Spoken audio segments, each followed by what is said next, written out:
Hello, welcome to the Glow. This is Vonshai, and it's Wednesday at 4 o'clock, and I'm glad to have everybody here. I have been anxious to get to you today because I had a great weekend. So, this is our show where we bring entrepreneurs on and we have them to showcase different businesses and help them increase their business. So today is the day that I want to help you grow and help you glow by bringing to you some people who can help you get your business started, get it running, and some people who can put you in some positions that your business can be successful. So I would like to welcome both of my guests. I have Rich Wallace, who is the president of the Southern California Black Chambers of Commerce. Hey, Welcome. Hey, how are you? I am well. Thank you for having me today. So it's great to be here. Thank you. Good. I'm glad you're here. You got so much knowledge. People need to know there's more to you than just the chamber, right? Yeah, a little bit more. A little bit more. A little bit more. And my next guest I have today is a return guest. I had a lot of people who wanted to hear from him. So they were like, they had questions for him. So I brought him here because he helps people get the business started. So I would like to welcome Glenn Quilter to the show. Hi there, how are you? Thank you for inviting me on. Glad to be here. Pleasure to meet with everyone. Good. Now, he does foreclosure exposure. He does banking, investment banker. He'll tell you a little bit more about himself. But I just want to start out by just letting everybody know where you guys are from. And so I'll start with you. What city are you located in? Well, actually, we're from the desert to the sea. Today, I'm in San Bernardino. We're at our school. We have a charter school here in the city of San Bernardino. So I'm operating out of this location today, but we have offices in Palm Springs, Pasadena, Temecula. So we are literally from the desert to the sea. But I thank you for having me here on a virtual today, so I didn't have to drive to wherever it was. But once again, thank you for having us out here today. Well, good. This is the safe COVID approved meetings. Right. And Glenn, so where are you out of? You're out of LA, Baldwin Hills? Right, I'm in Los Angeles in the Baldwin Hills area, but our services are nationwide. And I'm very excited about being back on the globe. Looking forward to seeing where we can go, what we can do to make a difference in other people's lives while changing our own. Excited about Mr. Ellis being on here and meeting him. Very excited. Okay, good. See, that's my job. I bring people together. The greatest thing that I get to do is I go out into the world and meet all these wonderful, amazing people. They take me in, they become my friends. I cook for them, I feed them. They're nice to me. They help me with things. And in return, I get to introduce them to each other. So sometimes I get a little bit more in than a lot of people can get because of my position. You know, I get a little bit more intimate. I get to know a lot more about people. And so when I introduce people together, it's always for a purpose. I always have like in the back of my mind, like this is a good match right here. So this is a good because Glenn can help people get businesses started. And Rick, you have so much knowledge of the resources businesses need that we bring it all together and then everybody wins, right? So exactly. Yeah. So Glenn, I'll ask you first. You help people set up businesses. What kind of services do you provide that would help people get business started? Like people are in COVID, they've been trying to like think of something new to do in their life. And so what would be like a good step as far as getting the business started? Well, I mean, as far as starting out, the first thing I would say is tap into your heart and your resources inside yourself and say, what do I love and what do I enjoy doing? Because the first part of getting into business is making sure it's something you're going to enjoy doing and want to do. Because a lot of us have an idea to start a business, but don't know what the responsibilities are that go along with it and what the process detains. And so from the standpoint of I heard Oprah once say, if you love what you're focused on achieving and doing, or if that is your testimony to your life, then it's probably the place in business that you need to go. So what I'm trying to say is this. So if you know you're an inside person, then you're looking at opportunities that based on working inside. If you know you're an outside person, a social person, want to be out there talking and communicating publicly, look at those opportunities. But when you come to someone like us, what we would do is sit down with you and know you personally, and then from there, look at the opportunities, whether or not you're the kind of person that needs to set up an LLC, whether or not you need to set up an S corp or C corp. what does that entail, what your options are with those companies and corporations, and what you could possibly do with them, what the benefit programs are that I would sit down and share with you, or even have you talk with someone like Rick about, Mr. Wallace about, and where that can take you. But more importantly, knowing that you do have options outside of work, because every time you get up in the morning and go to work, you are your own business. Now the direction is, if you can discipline yourself to get up and get there on time, you imagine what you do with your own life if you just focus in on what your talents are. And so we try to find what that talent is in you, or what that love is that you have for your craft. And then from there, we quarterly try to get you in the right relationship with the right type of people and the right type of business that might work for you. And if that works, we can help you set up the LLC, the corporations. We can do everything from taking you from getting you set up to getting you corporate credit. But more importantly, I basically educate and teach you the options on how to buy and sell real estate with your LLCs, with your corporations, with your businesses, and how, when opening up one, how you can use those to open up so many others to get the funding and the financing that you need, because now you're opening yourself up to opportunities to help others grow. So you all win. Right. If that makes sense to you at all.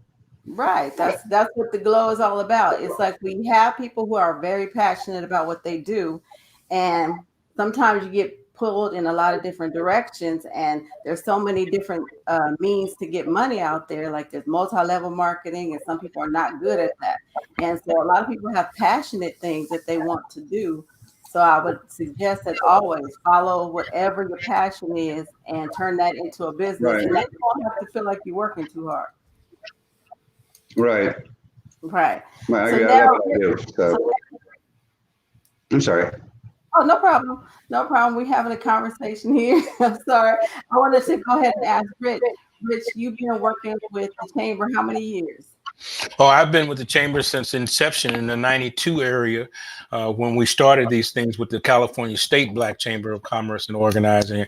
But I did want to piggyback off of what Glenn was just saying, is that you got to love what you do so you can do it. Because being in business for yourself, you get a lot of time that you think, well, you know what, let me give up on this. And you can't give up on your passion. So if you believe in it, you stay in it, and then you make it happen. And then you meet people like Glenn that may be able to help you get it financed and these different types of things, but you have to be consistent in it. So if you're in business, don't jump from selling water to selling flowers to selling this. Be consistent in what you're doing, and people will appreciate you down the line. They say 18 months in business is like the first day. So stay in it. But what he was just saying is that I co-sign on that 100%. Find what you like to do, and then find ways to make money at it. Don't look for the money first, because you'll get tired and you'll quit and you'll go get that 9 to 5. Nothing wrong with the 9 to 5, but you will give up on your dream, and it won't happen. Right. And that brings me to an interesting thought. This weekend I spent with my client. His name is Alex Jeffries, and he actually teaches and coaches people in business. And he said a lot of times, he said, the dog that chases 2 rabbits catches none, but the dog that chases 1 has a better chance of catching it. So some people are running around trying to do a lot of different things, and everything's not working out because they're trying to do too many things. So just focus on something, focus in, because a lot of people need your service. A lot of people need your help. So it's best to help them. So Rich, again, I want to ask you about when you started the Chamber. What does the Chamber what does it do actually for businesses? Like, what's the best description of what it does for a person who owns a business? Well, basically what you're just doing is connecting the dots. The Chamber started, when you work with chambers of commerce, most city chambers are funded by the hotel tax, travel taxes, and different things. So they're on a payroll. Most ethnic chambers have no funding, so they're always trying to raise funds. But basically what a chamber does is that, because we're dealing with a diverse type of people, is that you have to teach people sometimes how to do a tax ID number. Most minorities that are in business today went in business because they lost their job. And once they lost their job, they decided that I could do this, and then they just started a business. They didn't have a business plan. They didn't have a map. They just knew that they could bake cakes or they could sell ice cream, and then they started their business. And next thing you know, they're doing well at it, but they're not keeping tracks. They don't have a plan. They don't know how much ice cream they buy. They don't know how much they sell. They don't have a point of sales operation. So they need help. And that's one of the things that the chamber does, not only just bringing them business and getting them going, but helping them to know how to spend their money. I used to own a bunch of restaurants, and when I owned one restaurant, it was pretty cool and it was different. But when we owned 7 of them, there was a whole nother way of operating. So you have to plan for the future and walk in it, and then you can make that happen as many times as you want it to duplicate it. But if you can't duplicate yourself in business, you just got a job. Mm. That means you're working on the business, working in the business, and not working on the business. Yeah. You have to be able, if you can't leave your business to operate and function the way it should without you, then if you have to be there, and my thought is if you have to be there, and I know in the beginnings and sometimes you got to do what you have to do. But if you got to be there every day, all day long, you got a job. You know, you need to fire some of them people if they can't take up, if they can't do what they need to do. Right. Right. And some people are just not properly trained to own a business. It's like they're so used to being an employee or waiting for somebody to give them direction when the person that's giving direction is now them. So, you know, it takes a lot of work. It takes a lot of work, so they have to be in the mindset. And one of the things that we do here at the chamber is we try to get them ready. So everybody wants $1 million contract, but you have to know how to manage $1 million contract. And as Glenn said, if they're teaching people how to do real estate and how to buy and sell and the best way to be able to be in business. But if you get a fluctuation of money, you hear about these drug dealers or other people that have a bunch of money, and then all of a sudden you're actors and go, how'd they get broke? You had several $1 million. They didn't have a plan, and they didn't have a financial advisor or someone that could walk them through it. So you have to be able to walk through certain situations and know what you're doing. So right. So that brings me back to Glenn. I have a question for you. We're here at the Globe again, just for people who may be just coming into the show. Glenn, so as far as when people would like to start a business and they have no money, they got a good idea, what will be the first steps that you would say that they would need to do? They have no money and they have a great idea. I would say, number one, they should reach out to me because we can help turn that into a reality. But to touch something on Mr. Wall said earlier and come back to the same conversation is this.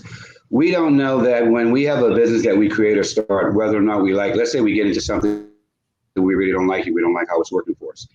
Here's the deal. You can actually sell your business idea to another person. Businesses are being sold every day. People buy corporations, there are people out here that actually create businesses just to sell them off to other people, and they put seasoning on them, meaning you have the 2 years in if you're dealing with corporations, or they have the Dun and Brad information with it already that you can come in and buy into. No different than you buying into a franchise. So if you don't like the current business that you're in and it might not work for you, guess what? You can always market that business to be sold. I've got one of my partners is a litigation attorney turned franchise attorney turned finance attorney turned contractor. And I'm saying that to say that we've got opportunities right now to buy subways up in Chicago or wing stops up in Florida that some business owners got into and they can't handle the chicken and the kitchen.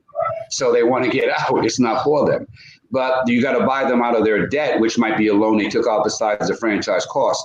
Because in some franchise costs, there's not a lot of money involved. And I'll talk about that. But on the avenue of not having any money and want to start a business, I would say, look at your opportunities out there. If you're again, are you inside outside person?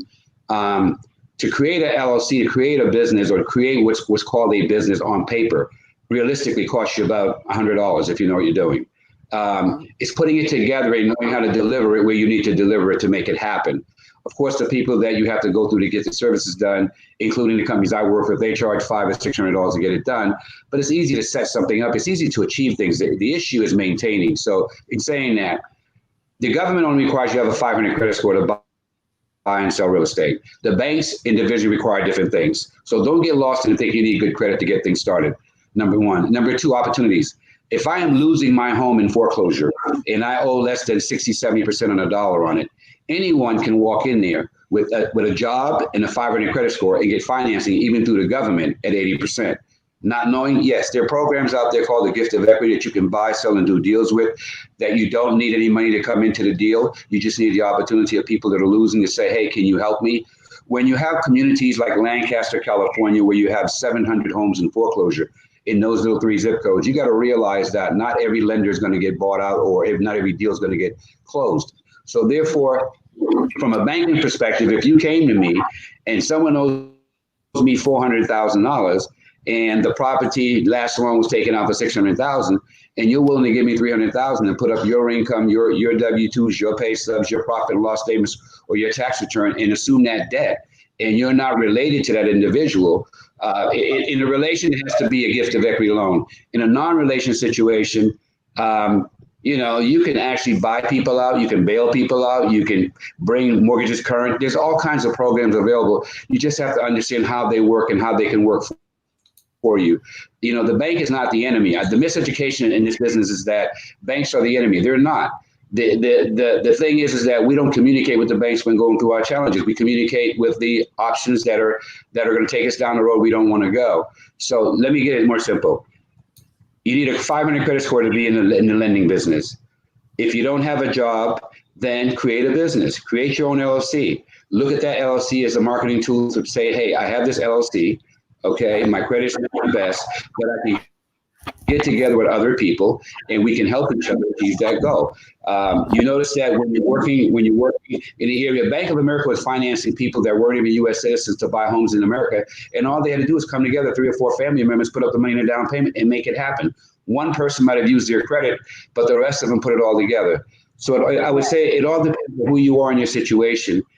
You don't need money. You don't need income can come from whatever you pursue if you pursue the right things. If I'm making sense. Okay, yeah. So you're saying that there's a lot of different ways that people can get money.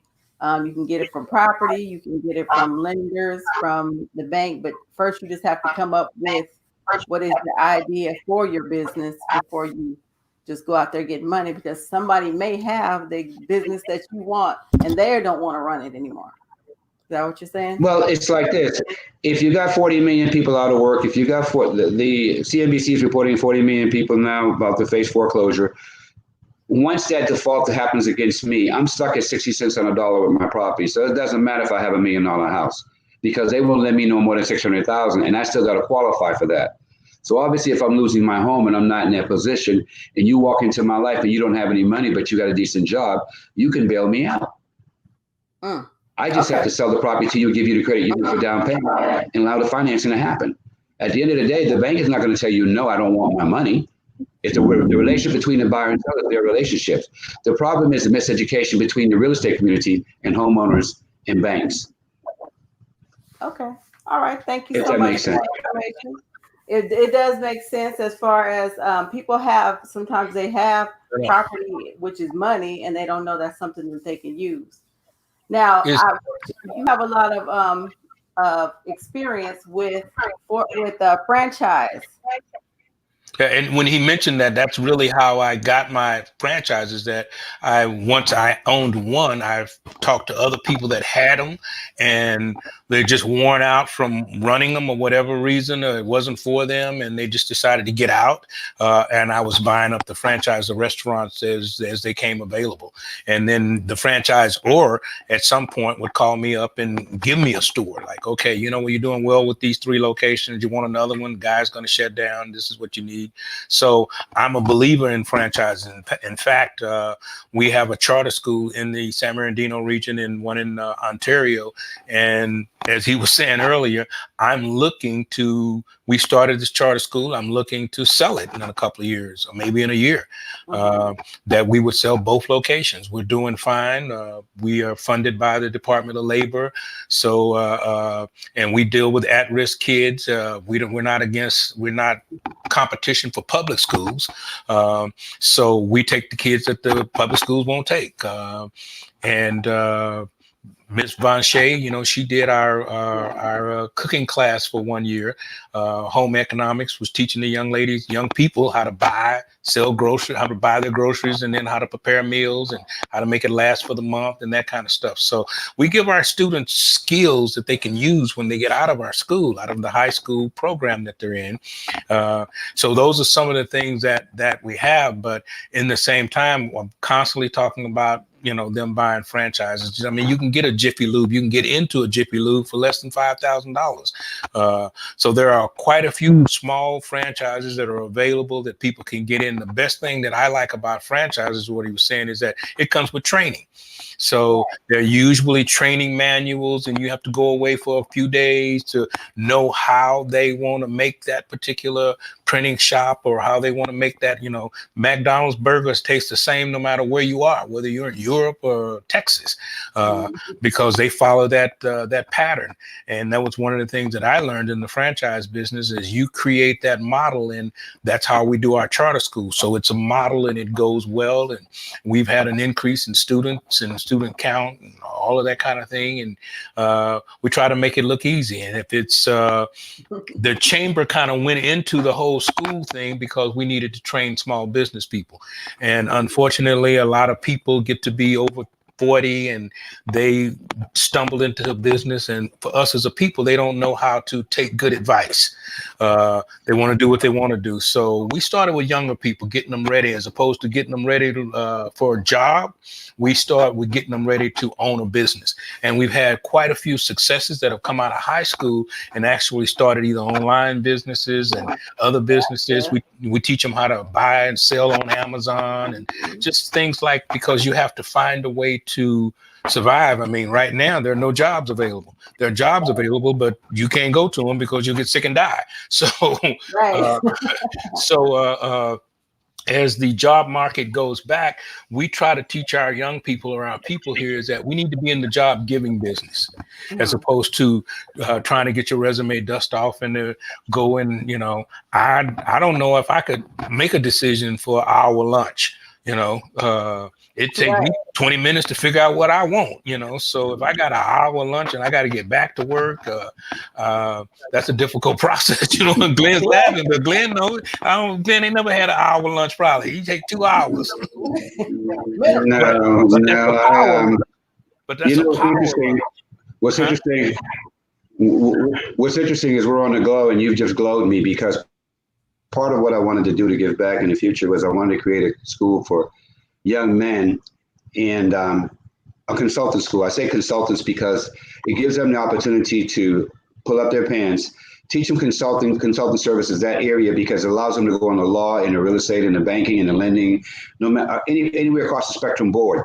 But it allows them to even get focused on business and their franchise business situation that you talk about. Even if you get them into that part of the market, I mean, just the idea behind having a franchise and then having a background and then having a business and then having a piece of real estate, they don't even realize the doors that they're opening for their own lives in the future. Because American banking system is all about one thing: show us you don't need our money, and we'll always want to be in your business, because we don't want you to make money without us. That's banking. I cannot have you down there opening up 10 stores and we're not involved, because then we're not building a relationship. We're not strengthening what we're trying to do. And so when you walk into your bank, you see less people, and there's a reason for it, because they're going into the future where we're going. The money that we have available on our side is future value. It don't have to be what you have, it's where you're going. I say to people all the time, what business is McDonald's in? And most people tell, oh, McDonald's sell hamburgers. And that's not the right answer. McDonald's is in the real estate business. The owners sell hamburgers. See, they're selling $2 million franchises that we buy into. They own the real estate. We run the business. We do a 50-50 split. But the corporation always maintains the real estate. And everything from the ground up, the oil, the diamonds, the gold is all in the earth. So we got to get a piece of this earth in order to have our own value, if nothing else for ourselves, so we understand what holding and owning is. So once we get that little value in us, then, B of A, Wells Fargo, across the street from each other is another theory I always use to say, even if we don't go through the doors, they're going to make money with each other because they're not waiting on us to come through. We have to show our IDs and our credit cards to get money out of our own banks. Meanwhile, our banks are making money with each other and charging us for the service of doing so. When my offices of Great Western, I had 3 offices. I had a $70 million branch, I had a $40 million branch, I had a $110 million branch. And that $70 million branch was located in a Black community. And you got to realize that 65% of those people that had checking accounts in that community was paying $25 a month late fees because they couldn't maintain that $1,500 minimum balance per month. That is across the nation in my communities of not maintaining that balance. How much money we give away. That's why banks aren't putting you in foreclosure in 6 months and 8 months behind. They're willing to work with you and talk to you because they want to know what's going on. And I'm saying to those folks out there, you minorities, you want to open up your businesses. If I got together with Mr. Wallace and we got involved in that school matter, what we can do with it, take those kids, set them up to be young lawyers, young brokers, young lending officers. We weren't allowed to be in banking. We weren't allowed to be in real estate. People don't know the story. They weren't allowed to be black real estate agents. They weren't allowed to be black bankers. So when we come out of our closets and we come speak to you, we say to you, hey, there's a whole world out here. I have a computer now. Nobody knows what color I am, and I can move your world around any place you want to. I'm good from $100,000 to $100 million. And guess what? 5 minutes. Yeah. It's all about your deal and how does it make sense and can we make it work? And even if you don't think it's going to work, even if you don't believe in the idea, even if you don't know how to get the patent for it, even if you don't know how to set up the business, reach out to Mr. Wallace, reach out to myself. You have no idea. I told you earlier when I mentioned to you, Ms. Vonshai, that the glow, is creating its own glow upon itself. Because as I'm listening to you two talk, and as I'm listening to him talk, it's so much that if I had him in my life, I can get done with him and what he's doing and vice versa. And it's just what it is. And I just in the last 5 minutes of what you said about the kids at the school and what you're talking about and what you have and what you own right now, I could take his franchises, I could take the kids' school, put it all together in one package along with whatever he has and own, and go to a bank and say, here's what my client has, here's what we're trying to achieve. We don't want to spend his money. I need you to give him a $10 million line of credit so he can do what he wants to do. Right. Why wouldn't we? Right. He's already showed us he has a path. He's already showed us a vision. All we have to do is we don't know how to write it down. If we write it down, write it up, if we can think it and we can write it and we know it and we have people that have the opportunity to deliver it where it can be delivered. Here's the deal. Do we know each other? No. Can I pick up the phone and call XYZ to get the Clive Davis to get your record deal done? Yes. Is it worth my time? Yes. Do I know you? No. But my point I'm getting at is that we don't know until we do this. Right. We don't know until we do this. Right. We don't know. And the thing is, what hurt me is the people that can help us do this won't. And I mean by that, I'm talking about power players that I know, and I don't mean that in a negative. I mean that not that they don't want to, it's just they don't know they can. And so now that we're here doing this, we're going to wake them up and make them realize, wow, I can really help Mr. Wallace and Glenn and Vonshai do what they're trying to get done. Right. Because I have the other resources. We don't connect the resources, so therefore we don't have the benefits. Because all it is that you have two different banks across the street from each other. I'm using banks for color purposes, if you understand what I'm saying. To say that they don't have to like each other. They're going to do business with each other because it just makes good business sense. And it keeps them in the loop and keeps us out. See, every government loan application asks you what color you are for a reason. Because for every one that goes through, there's 1,000 that don't.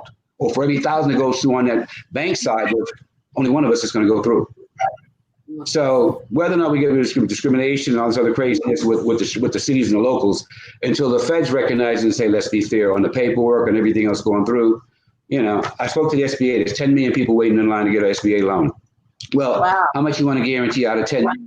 2 million of them are minorities, and only maybe 200,000 will get it. Whereas though the other will get everything necessary just because of zip codes.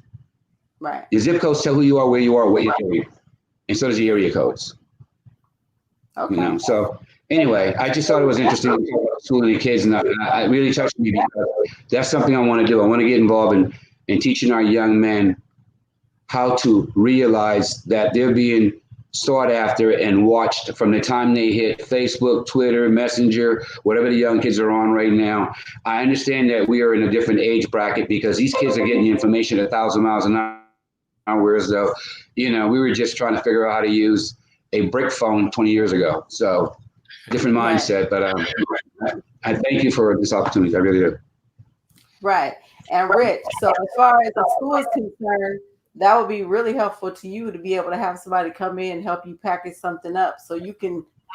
Oh, that would be fabulous. I mean, the thing about that is when you start talking about real estate and investment, it perks them up a little bit because they live in rent houses or apartments. So you know, as we do here at the school, you have to change their mindset to let them know that they can own property. You know, I tell them all the time, you know, God made dirt. Yeah. So you got to teach them how to own. You got to teach them on the pride of ownership. So when they own it, you don't throw a paper down in the front yard. This is you. So you take some Your house. pride in your, it's your house. And they used to living in rent houses and apartments where they just throw the trash Yeah, we down. have to know how to pick up the papers and read them, not trash them. Yeah, so exactly. So we try to change that mindset when they get here. Is that okay? And which is one of the things I get invited to, being part of the chamber. I get invited to a lot of banquet dinners and those kind of things. So I take my kids. I'll get a table and I'll take them, and they want to know how many forks. Why is there so many forks on the table? Or why this is that? Because we want to get them out of that environment so that they can learn that there are other things outside of that arena that they're in, and when they get outside of that, then they go, oh wow. And once again, everybody wants to be a rapper in the music business. So at our theater school, we talk about the contracts and and how to maintain that. It's a shame in this day and age that a gentleman like Art Kelly, regardless of how much trouble he got in, he never had a bank account. He didn't know how to manage his own money. So, which is why he got in so much trouble. You got other people that are covering to you, as opposed to teaching you how to fish, as opposed to giving you that fish. And we try to make sure that our kids here are ready. When they come up out of here, they're ready to go fishing. They're hungry. And I have them coming back telling me how much money they made on Amazon. And one kid's father was doing repair shops in the backyard, taught the kid how his father could get a license and help them look at for a building. Now he owns a repair shop down on E Street in San Bernardino, doing very, very well. But that came through the kids. And a lot of times paperwork, intimidates people, and I'm pretty sure that you guys know that, especially in the real estate game, and especially what's going on today. SBA loans are available; they're giving out money like crazy, and people don't want to fill out the paperwork. Oh, I don't want to do all that paperwork. I don't want to get this, and I don't want to get that. You have to take what's available to you at that time, and then know how to manage it to make it grow.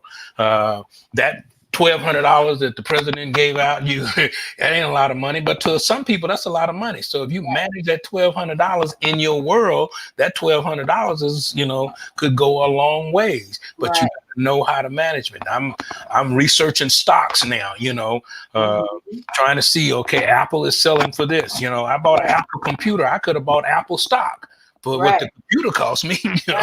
So trying to understand that we need to stop being just consumers. Right.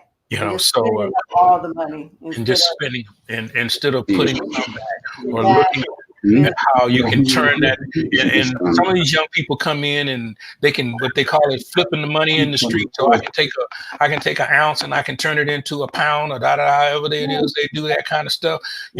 Well, it's with real estate. I mean, if you buy an apartment building, now you got 4 tenants and they're paying this. So you have to change that mindset into a legal way and a respectable way of making money, and showing them that you don't have to walk around with your pants hanging down, and you can put on a suit and a tie just for yourself. You're not trying to impress anybody, but when you look in the mirror with the way you're dressed, you go, I look pretty good. I can do this. So it's a confidence level builder, not necessarily for the attitude of the person that's looking at you.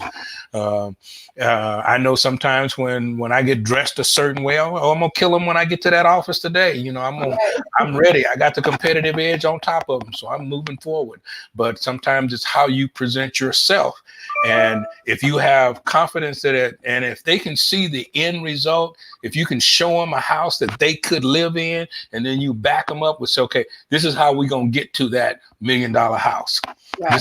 This is the process. When we talk to them about starting a business, okay, this is how you get your license. This is how you find out. You want to go and you want to open up a beauty shop. You don't have to do hair to own a beauty shop. So, you have to tell them these kind of things to invest in and to put their money in their neighborhood. Now we got to figure out a way to go back to our areas and invest in a way that it would be profitable for us as well as the neighborhood. So, I'm sure that the real estate will be able to tell us which property to invest in, and knowing location, as they say, location. Right. So we were, looking at putting in an internet cafe. Where are we going to put this thing at? I got all these copiers and all these machines, and where can we sell some peach cobbler and pecan pie and photocopies, Right. So in looking at those kinds of things that people can get into and people can do, is if you can think it, you can be it. But Right. you have to walk in it and you have to engage. We could sit around this phone and this internet all day long and make plans. But if nobody gets out and engage and activates what we're doing, it's just a good conversation. And I'm too old for a good conversation. I need to see some activation. As they say, demonstration beats conversation. So we want to be able to demonstrate what we can do, how we can do it, and how we can multiply it. So It doesn't do me any good to just be me and do me. I need to be able to do the world so I can have other people learn how to do certain things so that we can, as he says, earlier, one person used the credit and everybody putting in $400-500 a month, and now we can buy a $600,000 house, and then we buy one, and then we can get another one. Okay, this is ours. Now we're gonna save for the next person. So we as a group of people, and a lot of groups, and I don't want to put it out on us to say we don't work together well. We do work together well. It's just some people you just can't work with, So, I got cousins that I can't work with, So everybody's got one in their family. But you find the ones that you can work with and the ones that are going to work, because you're going to have tag-alongs, those people that are going to ride your coattail because they know you're going to get the fame, so they're hanging on. You may have to shake them, and you may want to go back and get them. But at the same time, you can't take people. I asked Dr. Dollar one time, about him starting. He told me, he said, Rich, the people that started with me are not here. Right. The people that really deserve the reward of what he's getting and what he was getting at the time we had the conversation, he said those people couldn't wait it out. They had to leave because he had gone to another level and they couldn't be at that level that he was at. So he says, I still reach back to him. He said, but they don't understand why I need a jet, Right. and or why I need 2 jets. I'm like, okay, all right, I understand. Here, let me give you $50 on the jet because I want to. So I got to believe for your 2 so I can get 2. So those kind of things that people have and mindset. And if we can change their mindset into understanding God ain't going to make no more dirt, you got to own some dirt. You got to get into some real estate, because if then you feel proud, even if it's a little shack, start with that, what does it call it, first time place, start with that smaller place and then grow into what you're trying to grow into. So. Right. And one thing that Glenn always mentions is that it's the same approval to get approval for a house for yourself as it is to get an apartment building or something else. Can you speak to them about that, Glenn? About I think the biggest, let me say this, that if I had to teach people how to buy real estate, the real estate community teaches you the commercials, everything goes around. Home ownership is so important. Let us help you find a home. So the first thing you're doing is you're reaching out there looking for a home to buy. Mm-hmm. Okay, but here's how the government says. The government says a single family home, a duplex, a triplex, and 4 units are all residential living. So what does that mean? That means the government is telling you to go buy homes 4, 3, 2, 1. Why would you do 1, 2, 3, 4? Because here's what happens. When you buy 1, 2, 3, 4, you come in with the government loan, FHA, you got to put down your first 3.5%, you qualify, you're good, you're in there. Now you decide down the road that you want to buy a property so when your daughter, your son grows up, they'll have a place. Now you want to look into buying a duplex, a triplex, or 4 units. Well, here's the deal. If you listen to Glenn with the 4, 3, 2, 1, the same loan it takes to get that single family is the same loan for the 4 units. And here's how it works. When you get ready to buy your first piece of property, when you get ready to buy that 4 unit versus that house, the house only costs $300,000. You qualify for that. The apartment building is $200,000 more. You don't qualify for that because you don't have enough income. But here's what you need to know that your real estate brokers should be telling you, but they probably don't know because they're not lending officers. We allow you, before you buy that 4 unit, to use the income you expect to get from it with your income to qualify to buy it. So technically, if you got a 4 unit property that you're getting $1,000 from each 2-bedroom apartment in, that's $4,000. We take away credit for one property because you're going to live in one of the units because it's owner occupancy, of course. So the other 3 units, which is paying you $3,000 a month, we allow you to have 70% credit of that 3,000. That's 2,100. Then we allow you to take that 2,100 and multiply it times 24 months. So we're giving you an extra $25,000 per year income on your income, so you can qualify to buy this building before you even buy it. So that means if you're buying a 4-unit building and you don't qualify for it, if you look at your income, look at the income you expect to get from it, and then credit yourself with 70% of the income less the 1 unit you'll be living in, now that's your new qualifying number for what you can afford, not what your income is. So therefore, you would buy the 3. You use it again. The reason why I mentioned 3.5%, the single family, is because you can use the 3.5% down to buy a single family, a condo, a single family, a duplex, a triplex, or a 4-unit with FHA. But you can also start with the 4-unit first with FHA, get that with the 3.5% down. Because if you buy the single family with the 3.5% down FHA loan first, after that, every property you want to buy, they're going to make you put down 10% because it's an investment. If you do it the way I'm instructing you, you can use 3.5% to do the 4-unit. Then they let you do 3.5% to do the triplex, then the duplex, then the single family. Now you acquired 4 pieces of property. It's all paying for itself. You're worth $1 million on paper. You've got money coming in and you're still a homeowner. Because buying a home starting out is smart, yeah. But the problem with it is that, is it really being the smartest? Because it's all on you. That's your baby. You have to take care of it, milk it, get up at night with it, go to bed with it, the problems with it, when it rains, when it pours, when it cracks. So all that goes into you being that one owner. And I say to you, if you're a person and you have a home and you have kids, teach them the sense of responsibility of that house. Start them out by buying them a 4-unit so that when they get to where you are being a homeowner, they'll be secure in knowing that their home will be paid for by the first 432, the way I suggested to do it, so that you guys are living a better life. Because now you can still stay in the game. It only costs you I didn't give you the good stuff yet. Here's the good stuff.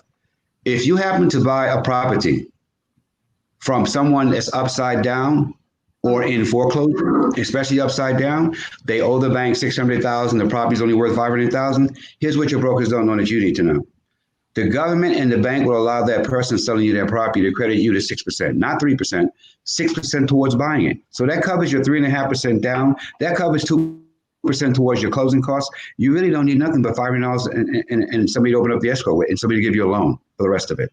So knowing your options, knowing what you're doing is important. My chemistry to buying real estate is 4, 3, 2, 1, not the 1, 2, 3, 4. Because 1, 2, 3, 4 puts you 3.5%, then 10, 10, 10. 4, 3, 2, 1 puts you in 3.5, 3.5, 3.5, 3.5. The rest is on you after that. You should be growing and going. Right. And so that was because who would have known that? Who would have known that all you need to do is buy the information is there. Person home. Yeah, the information is there for us. Yeah, most people don't know, but if they had a multiple dwelling unit, they would actually be able to live in one and, like you say, use the rest for income. But most people are just, their main goal dream is they're taught just to buy the one home that they're going to live in. And a lot of people, that's why they go into foreclosure. That's why they're unable to pay, especially when things like this happen. They're attached. You get emotionally attached to the house. You don't want to let go. You don't know what your options are. And you weren't educated from the beginning on how to buy a home. That's why I say with folks, when you're going to sit down to buy property, sit down with a banker. I'm not knocking real estate. I'm not knocking lawyers. I'm not knocking any of them, because we are a licensed broker company. We are a licensed lending company. We are a licensed law firm. That's got nothing to do with it. What's got to do with it is who are you and what are you going through? And what are you trying to achieve? Because if we're not taking you where you want to go, then chances are none of us are going to be happy with the achievements. And we I got a quick question. I got a quick question. Is it in this time frame? Would it be wiser to buy commercial property as opposed to residential apartment buildings or that kind of thing? What do you think a person should be doing if they were looking to invest into some property right now? Okay. I would say to you, any opportunity to own anything is a good thing, especially if you're a minority, period. Because how you might own it might not be you straight out buying it. It might be you just taking over a payment. So I would never tell anybody not to buy anything they can achieve or get. Commercial real estate's got its own marketplace. The difference is understanding that whether or not it's commercial, residential, meaning apartment buildings, you got to have your 20-30% down plan. When it's commercial, you got to have your 20-30% down plan. Whether or not it's commercial, industrial, which I finance everything from commercial, industrial to it doesn't matter. I finance land, plants, gas stations, churches. It doesn't matter. The funding and financing of all entities are there. It's a matter of what does that entity bring back to the table in reciprocation of paying back the debt will determine what kind of lender you can go get the financing from. I'm saying that to say to you that for the school situation and where you're going, what you're doing, I would look at doing commercial and residential because one of the ideas I had, it might sound kind of crazy, was I was going to convert a building that's like a 12-story building, all rooms, and convert it into what's called detox centers. These detox centers are because I read a story about a 12 and 13-year-old killing their mom over a cell phone. And that's crazy. So I thought maybe we need to do something together where we can get kids away from their cell phones for 24 hours and more spend time with them, re-educating them or spending time with them more focused on them versus what they're seeing at 1,000 miles an hour that their hands are going through. That being said, if we own commercial properties, we'll always be in control of opportunities of jobs and education for people because those have to be done in commercial facilities.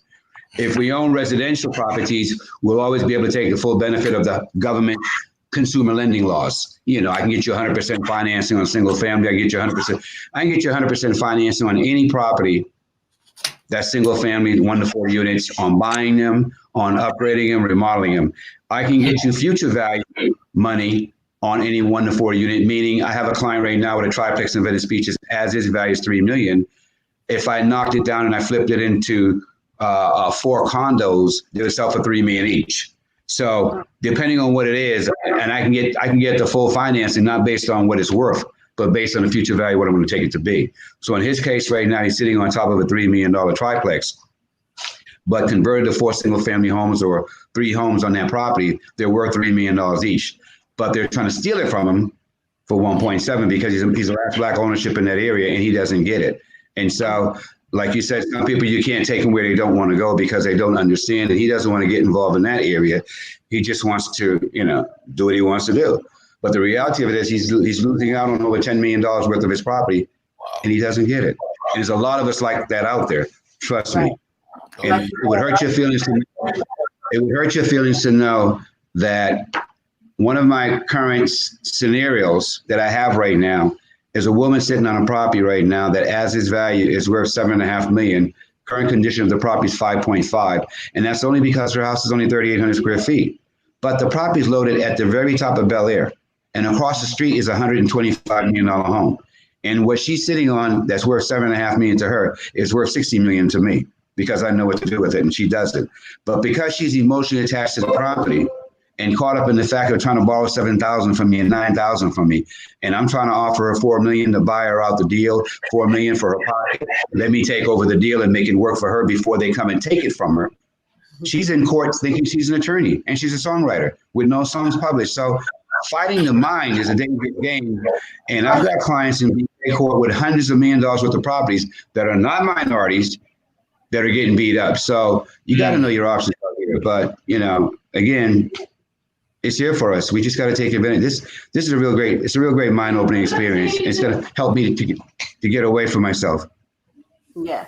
So, Rich, I want to ask you, because you have the 2 schools now. Do you own the property of the schools, and would that be beneficial for you to actually own the property that the schools are located at? Absolutely. And I'm listening to him. And the one property that we're maybe making an offer on, which is a $2 million property downtown Ontario, it's a theater where our arts and entertainment school is. We've been back and forth on purchasing and talking about how to purchase it, how to purchase a $2 million building, and that type of thing. The building that we have in San Bernardino, we are in the middle of purchasing that one. That's close to about $400,000, but it's an easy drop in the bucket there. But I've dealt with $2 million projects, but I've never bought a $2 million building. So I've had some dealings in businesses in that area, but and we're weighing back and forth. You know, you got a $2 million building, you got a $15,000 month mortgage, and you know, and all of that with the upkeep and the this and that. So I'm not worried or concerned about it, but we can't move forward unless we actually buy this theater. And the owner, it's independent owner out in North Hollywood someplace, and he wants $2 million for it. My estimate, we checked it out online, just numbers, I think it's 1.6 million, but at the same time, you got somebody not from this country that just bought something, you know, and I don't know, however they paid for it, and they don't really care about it. They don't have the passion, as he was saying earlier. The people that have the passion for the building should not be in the negotiation part, you know. Right. So because you know, yeah, my heart's in it. My kids are up and down the hallway in it. You know, we've done this concert in this theater and da da da da da, but that ain't got nothing to do with the tea in China. So as they say, so now we're trying to figure, okay, we got to buy this building. We have not put together a financial package yet for it. So I'm listening to everything he's saying here about that. So we'll be talking after this for sure. Right. No, Rich, let me ask you a question. Can I ask you a question real fast? Yeah. Tell me about this building real fast. Is it something that you're buying that you still have to go in and do work to? Yes. Is it okay? So this guy bought the property. He has it. He's not emotionally attached. You want to buy the property. He knows you've been using the services, so he's playing. Okay. So, but it's a property that you're going to have to go in and do work in, correct? Yeah, quite a bit of work. Probably about $50,000-$60,000 worth of stuff. Okay, so here's how this works real fast. Number one, he cannot get no more than it appraised for. Even if unless you agree to give him $2 million, it only comes in at 1.6. He's not getting $2 million. And if he wants $2 million and you want to make the deal work, here's how we get to $2 million. You're gonna buy the property for $2 million. He's gonna credit you $400,000 to go and remodel the property with. He can get his $2 million after the building is worth $3 million. So that way you can refinance and pay him back out his money and keep it moving. But you can't give him what something's not worth it. He can't get it regardless of what he wants to do. So if he really wants what he wants, he needs to give you the money to make it worth $3 million so he can get his $2 million. And you have the right to ask for that, because the accommodations of you going in and if the buildings, we'll get involved after this, but the point I'm getting at, don't worry about that. We'll make that happen. That's easy. Okay. As a matter of fact, you tell me where you want a building at. I'll send you the list of all the foreclosures in that city, and then you can go shopping and then decide. And we can go to the banks and buy it. We can go to the city and buy it. We can go to the owner and buy it.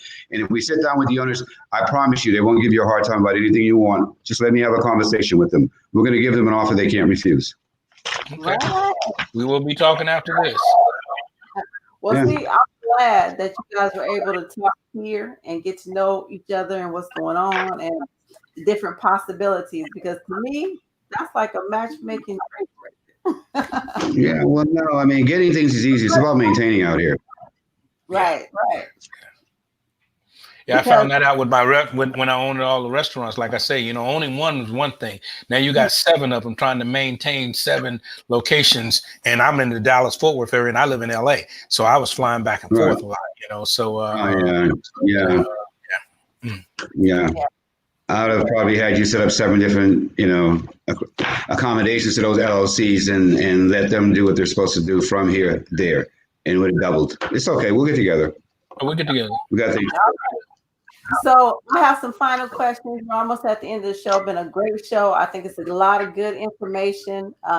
These are conversations that I'm usually privileged to, and sometimes people aren't privileged to hear the conversations from an investment banker, the conversation of the president of the Chamber of Commerce, who deals with business, deals with school. So sometimes if you're not in those conversations, you don't know how things work.